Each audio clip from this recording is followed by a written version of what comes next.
Ok, azi vom face episodul cu să îmbrăcăm pe Claudine. Dăm așa. Așa. Eu vreau să pun asta. Așa. Vreau să pun asta. Vreau să pun și aici, dar ea tot se așează. Așează, da. Cum e corect.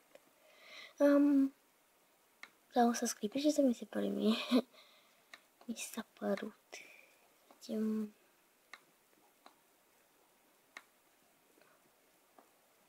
cizmele astea. Sau? Putem cu astea și punem asta. Și blusotul nu găsim.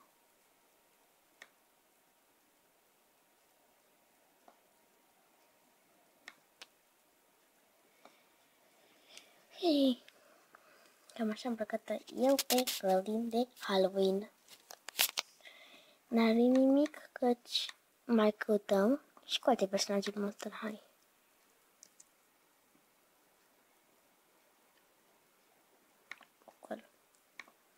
Stai că este filă nouă și Devianatul. Am mult deja.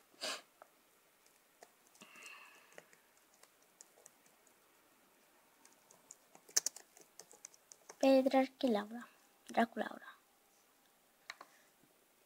Și când a scris bine Dracu, da. Și Claudine și Clăvdu.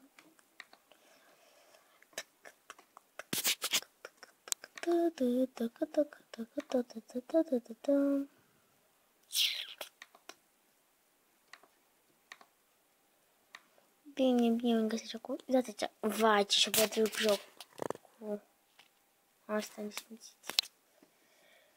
Și vom arăta pagina mea, nu? Uite că nu este asta. Este al lui o prietenă de-a mea. Tot pe Facebook, nu știu ce am. Play. Ok, pe Draculaura se pune... Doamne, parcă ar dormi. O fundiță.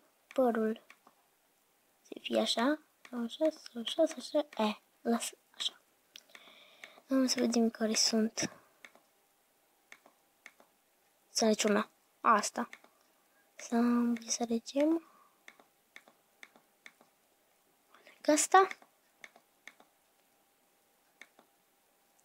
Cu asta. Cu asta.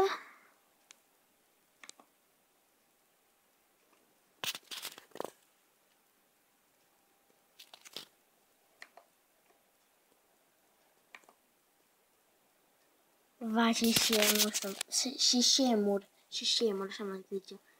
Ce tremur. Lăsăm asta. Și cam așa am făcut eu pe Draculaura. Voi face continuarea mâine.